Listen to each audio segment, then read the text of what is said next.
So we are leaving Werner Terminal and had a really good tour with Daryl. He did a great job. I ask a lot of questions because we want information. The more information you have, the better a decision you can make. And I'm impressed. He held up very well with all the questions I had for him. And I think it's really awesome to have been inside a terminal because, you know, I have never been in one, so I had no idea really what to expect. Oh, look, here comes Phoenix Truck Driving School. Some road work. Yeah, that'll be you soon, Kevin. And then you'll move on to one of those blue trucks back there. There's Roadmaster. There's Roadmaster. Hey, we could go see Janessa. Or Janessa. Anyway, so that's my opinion. I thought it was really good. I learned a lot. Thought that was interesting to see what they all have in there. And it was interesting to hear about their safety protocols and the training for new drivers and training for people who, you know, have accidents and things like that. And nice to see what they have in terms of facilities like the showers and laundry and a quiet restroom and well, not restroom, well, they had restrooms, but like a quiet lounge, and then the other lounge with all the vending machines and Wi-Fi. So yeah, that was really good. So Kevin, he's munching on his granola bar straight from school. This is his dinner time now, I guess, right? 4:19. When you have lunch at 9:30 in the morning, I guess you're hungry by 4 o'clock. Did you have a snack? Yeah. What did you have as a snack? Drive home, I ate the carrots. Carrots. Oh, there is Southwest. And there's the Roadmaster school sign that you can see from the Southwest yard. And where's your school? On this same stretch? No, it's over a couple streets. But all the trucking is all in this same area. Like all the trucking companies are here. The schools are here. There's PHX6 Amazon warehouse where Kevin worked since last March, and then he left 2 weeks ago.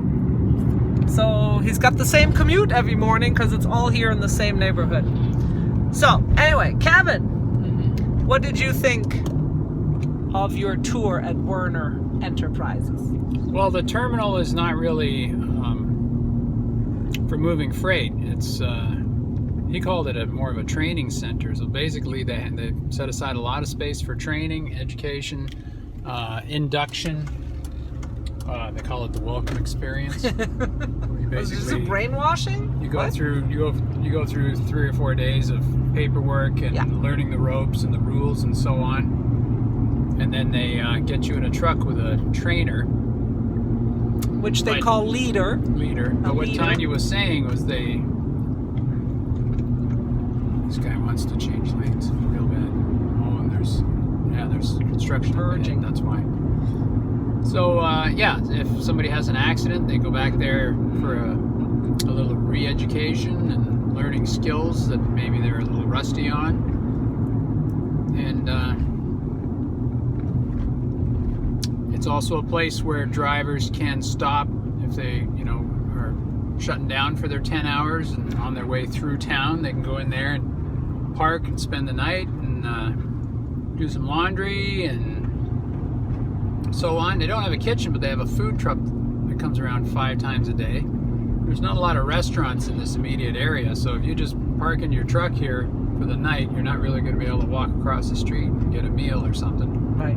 You'd have to have transportation. Unless you brought your own food because you're eating healthy. So Daryl himself, I was very impressed with.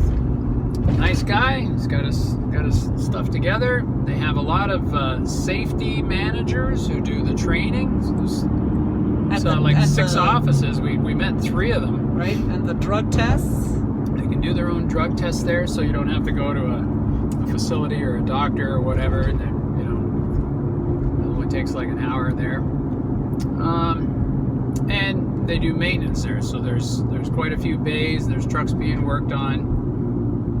So if this was my home terminal, I would just come down here, pick up my truck, and then go start picking up loads and driving. And the dispatch is out of Omaha, Nebraska, not from here. So this is just where I drop my truck, pick it up again, get maintenance done. Do your laundry. Maybe. It's cheaper than that covered wagon. It is. It's only 75 cents to wash. That's $1 pretty to good. dry. That's really good. But other companies give you free laundry, like Swift. Oh, really? Yes, they do. And the lounge is just a bunch of easy chairs and a TV screen and some vending machines. But it's a place where you can get out of your truck and crash, I guess. Yeah. We'll see what the Swift terminal looks like and what things they offer their drivers when we go there. And then we got to climb in and out of a few trucks. So I got in and out of a Kenworth and a Freightliner Cascadia and then an International. All of them pretty much had the same size, the same volume, you know, and the beds. It wasn't like a single bunk. It was more like 48 inches wide. It was enough for two people to snuggle up in pretty comfortably. But there is also an upper bunk if you want to have some privacy. That's not a problem. But there was cabinetry, you know, for stashing your personal belongings and stuff. The Kenworth actually had a table. Yeah, that was cool. For like workspace, or if you want to be preparing food and stuff like that. That was a really good idea. The other two trucks didn't have that. That is I like that table and too. Basically, you know, the dashboard, instruments, shift levers, all that stuff. It's, you know, slightly rearranged. But the International had the fake wood paneling. Ooh. Accent strips. Oh, look, there's a big truck. But which one had the fuzzy dice? None of them had the fuzzy dice. They all had forward-facing cameras. But they don't have driver-facing cameras. What else? There's not a lot of difference to see, so maybe, because you know, Kenworths have the reputation of being like top-of-the-line Cadillac of trucks. I thought the Peterbilts were the top. Yeah, they're top of the line too, but like, then Freightliner's a little lower, and International's a little lower, and then you get your Mack, and so. And the Volvo, where does that fall? The Volvo is a foreigner. What? The damn foreigners from Sweden, but they fit in around the Freightliner there. They're good trucks. Yeah. Yeah. Okay. So I guess you'd have to read up the specs on all three of them, but I would pick the Kenworth just as a status thing. Not that I know one truck from another, what's better or what's not. But by the I time just want to write home to my dad and say, hey, I'm in a Kenworth. and by the time you make your decision, we will have researched them all. Yeah, Tanya, get on that tonight. Yeah, that's a future project, and we'll probably make some videos. Huh? Yeah, I think we're gonna get off the interstate pretty soon. Yeah. And I think I'm going to let you concentrate because there's a lot of traffic. It's rush hour, so thank you, Kevin. You're welcome. And thank you, Werner Enterprises. And that's it for now. From Tanya and Kevin, with love. Bye.